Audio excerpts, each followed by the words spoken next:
महोदय डीएम साहब श्री पांडे जी, उनकी धर्मपत्नी, उनके सभी परिवार के सदस्यगण, सीओ साहब, एसडीएम सबीर साहब लोग, तहसीलदार साहब लोग, हमारे बीच से जिला सीधी से स्थानांतरण पश्चात तहसीलदार साहब, शुक्ला जी, कुछ अन्य साथीगण हैं, उनका भी स्थानांतरण हुआ है। मुझे लगा था कि वो भी होंगे, लेकिन शायद वो निकल गए होंगे। अन्य सभी राजस्व निरीक्षकगण, पटवारीगण, जिला प्रशासन के अन्य विभागों के सभी अधिकारीगण, कर्मचारीगण, उपस्थित सभी मीडिया के बंधुगण, अन्य सभी नागरिकगण, मातृशक्ति, सभी का स्वागत है। जैसा कि आप सभी जानते हैं, डीएम महोदय लगभग 36 वर्षों के सेवा काल के पश्चात औपचारिक रूप से सेवानिवृत्ति को प्राप्त किए हैं। पूर्व के वक्ताओं ने जो भी सभी बातें बताई हैं बिल्कुल सही हैं कि औपचारिक रूप से अब जब शासकीय सेवा में रहते हैं तो एक निश्चित डिसिप्लिन में आपको रहना ही पड़ता है। खासकर जिन जिन पदों पे एडीएम साहब ने सेवाएं दी हैं, कोई भी पद मुझे ऐसा नजर नहीं लगा है जिसमें कि भागने की बहुत ज़्यादा गुंजाइश रही।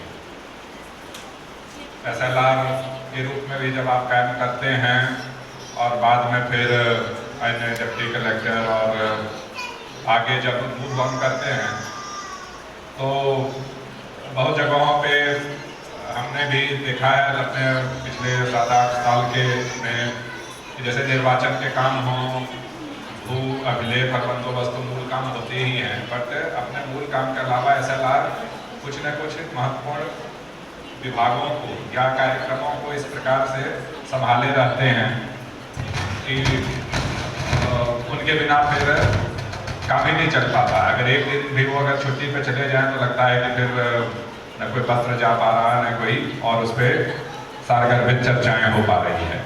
तो इस लिहाज से मुझे लगता है कि लगभग पिछले तमाम अपने 3 दशक से ज़्यादा का कार्यकाल में निश्चित रूप से जो व्यस्तताएं शासकीय सेवा में उनकी रही होंगी, उनके कारण बहुत सारे पारिवारिक सामाजिक दायित्वों को भी वो उस प्रकार से पूरा नहीं कर पाए होंगे जिस प्रकार से होना चाहिए था या जैसे उनकी इच्छा रही होगी, या अन्य परिवारजनों की, समाज के अन्य लोगों की, बंधुजनों की जैसी इच्छा रहती है। इसके अतिरिक्त बहुत बार अपना भी ऑन इंटरेस्ट रहता है, अध्ययन का, अध्यापन का, संगीत का, अन्य कोई भी जो औपचारिक जो कर्तव्य हैं, हमारे ड्यूटी हैं, उसके अतिरिक्त बहुत बार इच्छाएं रहती हैं, इंटरेस्ट भी रहते हैं, हॉबीज भी रहती हैं, बट उसको फॉलो नहीं कर पाते हैं समयाभाव के कारण या उस प्रकार का उचित वातावरण परिवेश न मिलने के कारण।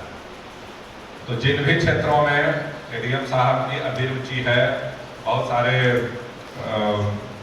मुझे लगता है कि जैसा मुझे बताया गया है कि चाहे एस्ट्रोलॉजी हो, ज्योतिष या अन्य वेद वगैरह का काफ़ी, हमारे जो पौराणिक ग्रंथ हैं उनका काफ़ी नॉलेज है, अध्ययन इन्होंने किया, रुचि भी है। और अब सेटलमेंट वो जो आध्यात्मिकता का और धार्मिक जो रुचि है वो और ज़्यादा पुष्पित होगा, पल्लवित होगा, ऐसा मेरा मानना है। शासकीय सेवा के दौरान जो भी दायित्व आपने निर्वहन किए हैं, जो भी दायित्व आपने निर्वहन किए हैं, जिला अधिवक्ता संघ के माननीय अध्यक्ष उपस्थित हुए हैं, मैं उनका हार्दिक स्वागत करता हूं इस कार्यक्रम में। तो जो शासकीय दायित्व आपने निर्वहन किए हैं, जैसा कि अक्सर हम चर्चाओं में मैं व्यक्तिगत रूप से उल्लेख करता रहता हूं कि ये पूरी जो गवर्नेंस का व्यवस्था है उसमें हम सभी सरकार के हिस्से हैं, विभिन्न स्वरूपों में अपने दायित्वों का निर्वहन करते रहते हैं और वो दायित्वों के निर्वहन के फलस्वरूप पारिवारिक तौर पे तो जो भी फुलफिलमेंट होता है वो तो होता ही है। इसके अतिरिक्त हम महत्वपूर्ण सामाजिक दायित्वों का भी निर्वहन करते हैं।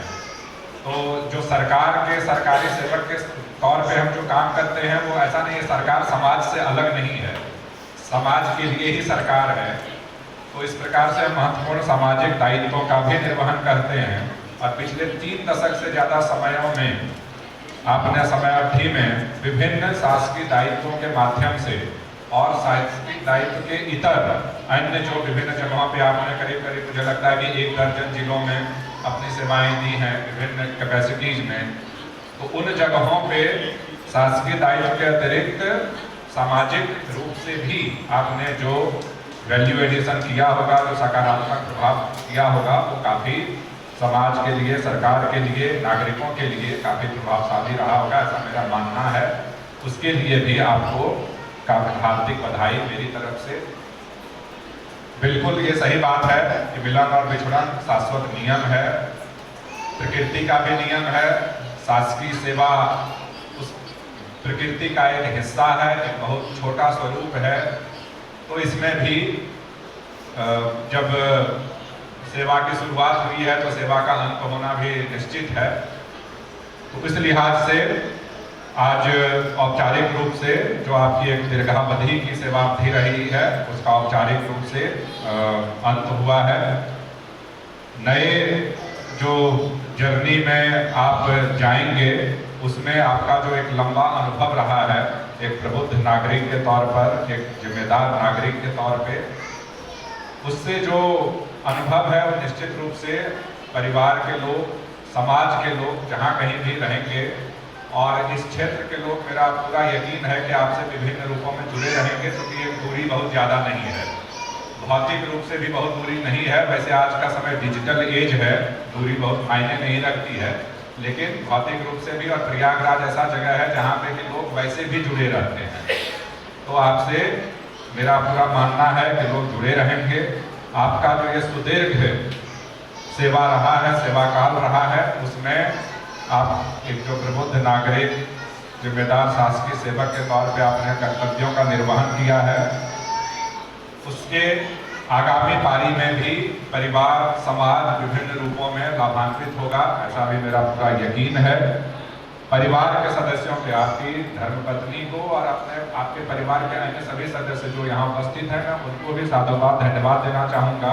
जैसा सीओ साहब अभी बता रहे थे, बिल्कुल निश्चित रूप से ये बात सही है कि आप शासकीय सेवा में जब खासकर आपका जो पद रहा है वो जनरली फील्ड ऑफिसर का रहा है, तो उसमें जब आप कार्य करते रहते हैं, जो विजुअल होता है, लोगों को दिखता है, लेकिन उसके लिए परिवार के जो सदस्य हैं वो अगर सपोर्ट ना करें, बहुत सारे चीज़ों पे अपना ज़्यादा मनोयोग के साथ और ज़्यादा इफेक्टिव होकर शायद उस प्रकार से विजुअल तौर पे सेवा नहीं दे पाए जिस प्रकार से देना चाहिए। तो इस लिहाज से आपके परिवार के सदस्यों का भी काफ़ी जो सहयोग रहा होगा इस पूरी सेवावधि में, जो कुर्बानियाँ उन्होंने दी होंगी, उसके लिए भी वो सभी साधुवाद के पात्र हैं। मैं उनको भी हार्दिक बधाई देता हूँ।